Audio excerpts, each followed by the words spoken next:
आधार पर शुद्धाद्वैत जे साकार ब्रह्म छे एनु स्थापन सत्यत्व सिद्ध कर्યું અને માયાવાદનું એમણે ખંડન કર્યું। વિજયી ઘોષિત કરવામાં આવ્યા, સોનાના સિંહાસન ઉપર બિરાજમાન કરવામાં આવ્યા અને શ્રી વલ્લભાચાર્યજી ઉપર કનકાભિષેક કરવામાં આવ્યો। આ કનકાભિષેક શબ્દ વૈષ્ણવોમાં જાણીતો છે। કનક એટલે શું થાય? સોનું। સોનાથી અભિષેક કેમ કરવો? સોનાનો અભિષેક કેમ થાય? ના જ થાય ને। પરંતુ જે જલથી અભિષેક કરેલો હતો એ જલમાં સોનાના પુષ્પો બનાવીને પધરાવ્યા, સોનાની ગીનીઓ નાખી, સોનાની સોનામહોરો નાખી અને એ જલથી અભિષેક કર્યો। અને એ જલ જેમ એમના ઉપર ચડાવી દીધું ને, એ જલથી જેમ અભિષેક કર્યો ને બધું જલ એમના ઉપર, એવી રીતે જે કંઈ સોનું એની અંદર હતું એ પણ એમના ચરણમાં મૂકી દેવામાં આવ્યું। કનકાભિષેક કરવામાં આવ્યો અને એ જગ્યાએ અખંડ ભૂમંડલાચાર્ય વર્ય જગદગુરુ શ્રીમદ આચાર્ય આ પ્રકારનો આપણે અત્યારે એવોર્ડ આપે ને પદ્મશ્રી ના ને તેને, એમ આ એવોર્ડ મળ્યો છે। ઘણા લોકો એમ કે પુષ્ટિમાર્ગ વાળા બધા પોતાના આચાર્ય અને અખંડ ભૂમંડલાચાર્ય, આખા ભૂમંડલના આચાર્ય વલ્લભાચાર્ય, બીજા બધા એમ નથી ભાઈ, એવોર્ડ મળ્યો છે, એમને એમ નથી કહેતા, એવોર્ડ આપેલો છે ને એ પુષ્ટિમાર્ગના વૈષ્ણવોએ મળીને આપેલો એવોર્ડ નથી। જે રાજા પુષ્ટિમાર્ગનો વૈષ્ણવ નહોતો, જેણે બધા વિદ્વાનોને ભેગા કર્યા હતા અને ડિબેટ કરેલી અને એમાં જે જીતે એને આ એવોર્ડ આપવાનો હતો, એમાં જીત્યા છે અને આ એવોર્ડ મળેલો છે। આપણે આજની ભાષામાં અનેક વિદ્વાનોએ એકઠા મળીને શાસ્ત્રાર્થ કર્યો ને એમાં જે વિજયી નીવડ્યા એમના ચરણની અંદર આ ઉપાધિ મૂકેલી છે કે મહારાજ હવે તમે ખાલી વલ્લભ નહીં, હવે તમે ખાલી બાલ સરસ્વતી નહીં, પરંતુ તમે ભારતના બધા વિદ્વાનોને તમે ચૂપ કરી દીધા અને એ લોકોને બધાને તમે શુદ્ધાદ્વૈત બ્રહ્મવાદ સમજાવ્યો। હવે તમે અખંડ ભૂમંડલના જેટલા વિદ્વાનો છે એ બધાયના તમે આચાર્ય છો। આ રીતે છે। હવે બાલ સરસ્વતી ન રહ્યા, હવે એ શ્રીમદ આચાર્ય થઈ ગયા। અખંડ ભૂમંડલાચાર્ય વર્ય જગદગુરુ શ્રીમદ આચાર્ય કહેવામાં આવ્યા। હવે કનકાભિષેક કરવામાં આવ્યો તો એનું જે સ્વર્ણ હતું એ સ્નાન કરી લીધા પછી આપણે જેને નાયા હોઈએ એ પાણીને આપણે ગટરમાં જવા દઈએ, આપણે એ પાણીને અડીએ નહીં। એટલે જેવી રીતના સ્નાન કર્યા પછી જે જલ છે એ અસ્પૃશ્ય છે, એવી રીતના શ્રીમદ આચાર્ય ચરણની તમે કલ્પના કરો। એમણે વિચાર કર્યો કે આનાથી તો મને નવડાવ્યો છે, આનાથી તો મારી ઉપર અભિષેક કર્યો છે, એટલે ઓલા પાણીને જેમ મારે ન અડાય ને એમ એ પાણી જે સોના મહોરો એ પાણીમાં નાખેલી હતી એ પણ મારા માટે અસ્પૃશ્ય છે, મારે એને પણ અડાય નહીં। આપણે મૂકી શકીએ? શું લાગે છે? એ કે હું તો નહીં લઉં પણ ઘરે પહોંચાડી દો। આપણે હોય તો એવું વિચારીએ, પરંતુ શ્રી વલ્લભાચાર્યજી કીધું એ જે કંઈ છે એ અસ્પૃશ્ય છે, લેવાનો ઇનકાર કરી દીધો છે। રાજાએ કીધું મહારાજ હું નહીં લઉં, તમે નહીં લ્યો તો હું નહીં લઉં, કારણ કે જેમ મેં તમારી ઉપર ઓલું જલ ચડાવી દીધું એમાં સોના મહોરોય ચડાવી દીધી છે। એવે સમયે આચાર્ય છે ને નિર્ણય કર્યો, તમે ન લઈ શકો, હું ન લઈ શકું, પરંતુ આ બધા પંડિતો જે મને પગે લાગે છે એ તો લઈ શકે। તમે એક કામ કરો, તમારા સેવકોને કહો આ બધા જ બ્રાહ્મણોની અંદર સોના મહોરો વહેંચાવી દે। યાદ રાખજો, આપણી વૈષ્ણવતા તેદી જીતી જાય છે જે દિવસે આચાર્યની જેમ માત્ર ધોતી અને ઉપરણો અને ભાગવતની પોથી, બાકી કાંઈ નહીં।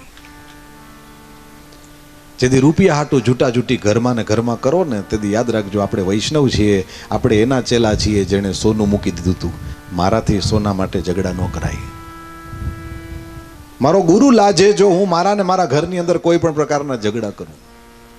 મારું તિલક અને મારી માળા, મારી કંઠી છે, મને કહેશે કે તું રેવા દે, અમને ઉતારીને ફેંકી દેજો, તારે તારા ને તારા ઘરમાં ઝઘડા કરવા હોય, તારે તારા ને તારા સમાજની અંદર આવી રીતે ઝઘડા કરવા હોય, આ મૂકી હકતા હતા। આચાર્ય એમને નથી। યાદ રાખજો, આચાર્ય શબ્દની અંદર તમને આચાર શબ્દ દેખાશે। શાસ્ત્રોની અંદરથી સારા સારા સિદ્ધાંતોને ગોતે, પોતે એનું આચરણ કરે, પછી જીવનમાં એ આચરણ કર્યા પછી એને એમ થાય કે ના આ શ્રેષ્ઠ વસ્તુ છે, ત્યારે પોતાના સેવકોને પણ એ પ્રમાણે આચરણ કરવાનું જે કહે છે, આચરણ કરે છે એટલે આચાર્ય છે। વધારે પગાર લેતા હોય એને આચાર્ય ન કહેવાય। આચાર્યનો મતલબ છે જે ખુદ આચરણ કરતા હોય। શ્રી વલ્લભાચાર્યજીના જીવનમાં આ ધર્મના સિદ્ધાંતોનું આચરણ મળે છે, એટલા માટે થઈને આપણે એમના પગ પૂજીએ છીએ। અને રાજાએ કીધું મહારાજ આવી રીતે બધું જ સુવર્ણ, કંઈક સ્વીકારો, કંઈક સ્વીકારો. મારો ભાવ છે, મારો પ્રેમ છે. અને નિયમ હતા પણ જડ નિયમ નહોતા.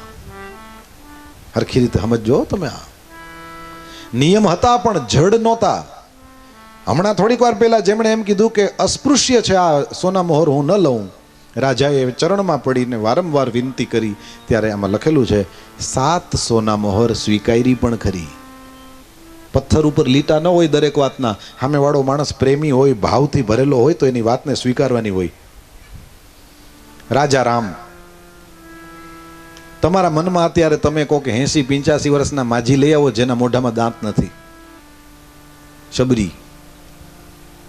શબરી એઠા બોર રામ ભગવાનને દેતી હતી. રામ ભગવાનને મૂકો, તમને કોઈ પ્રેમથી એવી રીતે એઠા બોર આપે જેના દાંત નથી, 80 વર્ષના ભીલ માજી હોય તો સાચું કહેજો, તમે ખાઓ?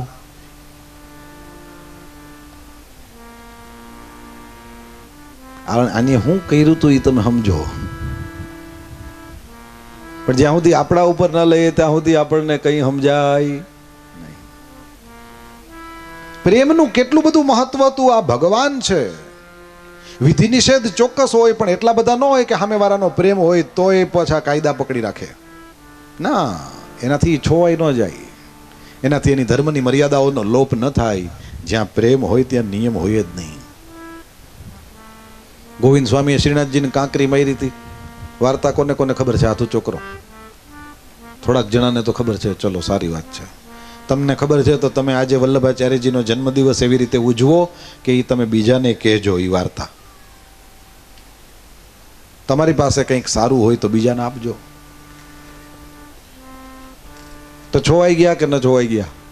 કંઈ વાંધો આવી ગયો કે ન આવી ગયો? ના, જ્યાં પ્રેમ છે ત્યાં નિયમનો સવાલ નથી. જ્યાં પ્રેમ છે ત્યાં નિયમનો સવાલ નથી. સામેવાળા માણસના કેવલ હૃદયના ભાવને જ ઠાકોરજી જોવે છે, બીજી કોઈ વસ્તુને જોતા નથી. તો જે હમણાં 1 મિનિટ પહેલા એમ કહેતા હતા કે નાઈ લીધું હોય પાણીને ન અડાય, એવી રીતે આ સોના મોહરને ન અડાય, મૂકી દીધું હતું. બ્રાહ્મણોમાં વહેંચાવા માંડ્યા સોવર્ણ. ત્યારે ઓલા એ કૃષ્ણદેવ રાજા એણે પ્રેમથી પગમાં પડીને કીધું કંઈક લ્યો તો મને ગમશે. ત્યારે 7 સોના મોહર સ્વીકારી પણ ખરી. અને એવી રીતે નહીં કે ખાલી સ્વીકારી ભાઈ હાલ તારું મન રાખી લઉં, લઈ લીધું, પછી બીજાને દઈ દીધું, એમ નહીં. સ્પષ્ટ લખેલું છે સુવર્ણની મુદ્રાઓ સ્વીકારીને એનાથી ઠાકોરજીના નૂપુર બનાવ્યા, ઝાંઝર, અને ઠાકોરજીને ધૈર્યાએ ખરા. લ્યો તો હવે અસ્પૃશ્ય નથી, હવે આ છોવાઈ ગયેલું નથી. નથી. કેમ નથી? કીધું હવે આ પ્રેમથી પુષ્ટાવાઈ ગયું. ઓલા સામાન્ય માણસનો રાજા છે એ યાદ રાખજો. આચાર્યની સામે તો રાજા મહારાજાઓ સામાન્ય જ છે. ફકીરોની જે બાદશાહી છે, સાધુઓની, સંન્યાસીઓની જે આના જેવા સંતો છે, આચાર્યો છે, એની જે મસ્તી છે, એની સામે રાજાઓએ પાણી ભરે, એની બાદશાહીએ પાણી ભરે. રાજા જેવો એક સામાન્ય પરંતુ પ્રેમથી ભરેલો ભગત છે, સ્વીકાર્યું છે, પ્રેમથી પુષ્ટાવાઈ ગયું. હવે ઠાકોરજીની સેવામાં પણ અર્પિત થાય. તમે ઠાકોરજીની સેવામાં કંઈ વસ્તુ અર્પિત કરો ત્યારે આ નિયમ યાદ રાખજો. સામેવાળા માણસનો પ્રેમ હોય તો લેવાય. શ્રી વલ્લભાચાર્યજીએ નૂપુર બનાવીને ઠાકોરજીના ચરણમાં અર્પણ કર્યા છે. શ્રી વલ્લભાચાર્યજીએ ઇતિહાસ એમ કહે છે કે વગર પાદુકા પહેરે એમણે ભારતની 3 વાર પરિક્રમા કરી. તમે ચંપલ પહેર્યા વિના અહીંથી ઘરે જાજો એટલે તમને સમજાય કે આજે જેમનો પ્રાગટ્યનો ઉત્સવ છે, આપણે મરી જાઉં ને 2 વર્ષ પછી માણસો ભૂલી જાય. આ 550 વર્ષ પછી હું કામ ઉજવવાનો છે જન્મદિવસ? એટલા માટે ઉજવવાનો છે કે ઘરમાં બેહીને લાડવા ખાઈને ઓલા પંખાને એસી ચાલુ કરીને મખમલના ગાદલામાં ઓલા પગ દબાવતા હોય એમ હુઈ નહોતા ગયા. આ લોકો 3 વખત આખા ભારતની શિયાળો, ઉનાળો, ચોમાસાની એની અંદર ભારતની પરિક્રમા, બદ્રીનાથથી લઈને રામેશ્વર સુધી, જગન્નાથથી લઈને સોમનાથ સુધી, અને વચ્ચે કેવા જંગલો. આજની જેવી સુવિધા થોડી હતી કે રસ્તા હતા, અને ન્યા ફર્યા છે ત્યારે આચાર્ય થયા છે. જેની આંખના કાનના ઠેકાણા નથી આચાર્ય છે ના. જેના વાણી વર્તનની અંદર વ્યભિચાર દેખાતો હોય આચાર્ય છે ના. આચાર્ય તો એ છે જેણે પબ્લિકની ચિંતા કરી છે. આચાર્ય એ છે જેણે જનતાની ચિંતા કરી છે. આચાર્ય એ છે જેણે ભવસાગરથી પાર કરવા માટે પોતાના વૈષ્ણવો માટે થઈને જીવ આપી દીધા છે. આ આચાર્ય છે. ફરીથી કહી દઉં, જેને તમારા આધ્યાત્મિક વિકાસમાં રસ છે એ જ ગુરુ છે. જેને તમારું ચિત્ત ઠાકોરજીનું નામ લ્યો ત્યારે લાગે છે કે નથી લાગતું એમ પૂછતા હોય એને જ ગુરુ સમજો. ગમે એના ચરણમાં માથું નહીં નમાવો. એટલા માટે ફરીથી યાદ અપાવું, શ્રી વલ્લભાચાર્યજીએ મને તમને 16 ગ્રંથો લખીને આપ્યા છે. આનું બરાબર હું ને તમે આ પ્રમાણે આપણે પાલન કરીએ, એકાદો શ્લોક પણ સરખી રીતે આપણે આપણા જીવનમાં ઉતારી લઈએ, બેડો પાર થઈ જશે. શ્રી વલ્લભ નામ રૂપી જહાજ હજી આ ભવ સમુદ્રમાં છે. જેને જેને બેસવું હોય એ બેસી શકે છે અને ભવસાગરથી પાર થઈ શકે છે. કંઠી પહેરી હોય કે ના પહેરી હોય, તમને વલ્લભ વાલા હોવા જોઈએ, તમે પહોંચી જશો. તમે સુબોધની ટીકાને કોક દી વાંચતા હોવા જોઈએ, એની કહેલી વાતને માનો.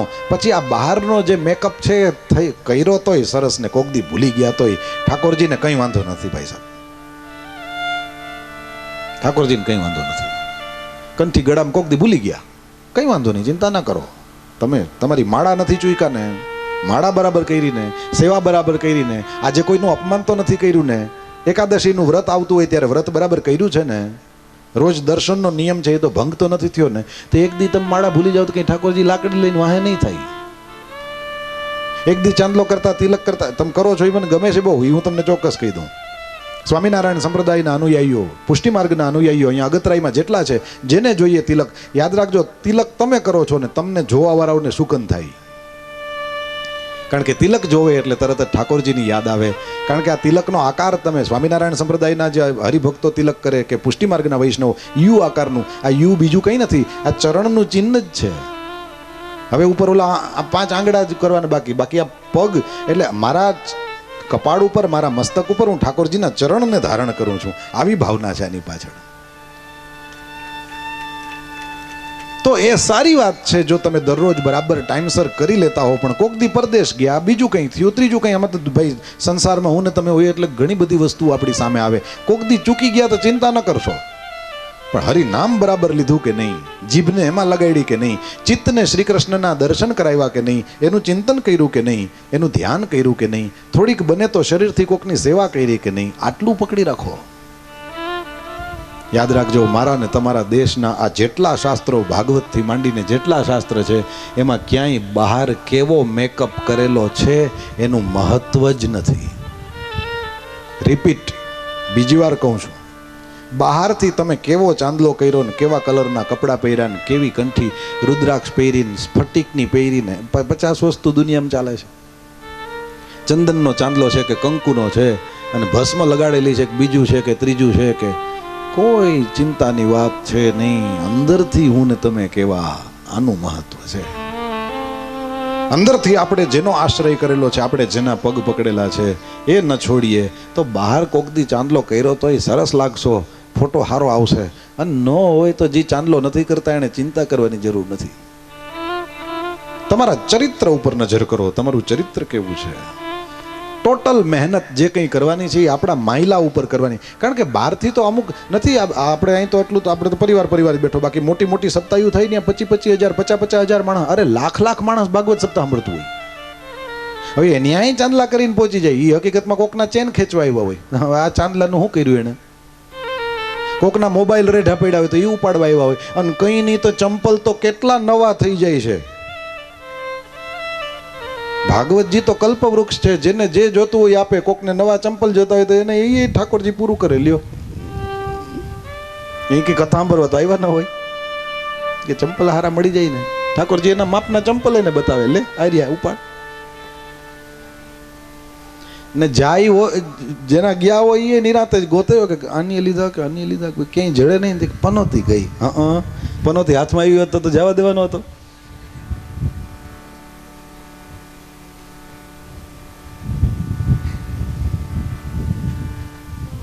પરમાત્મા શ્રી હરિની કૃપાથી આ ચીજને સમજીએ, હું ને તમે ધર્મને પકડીએ તો અંદરથી પકડીએ.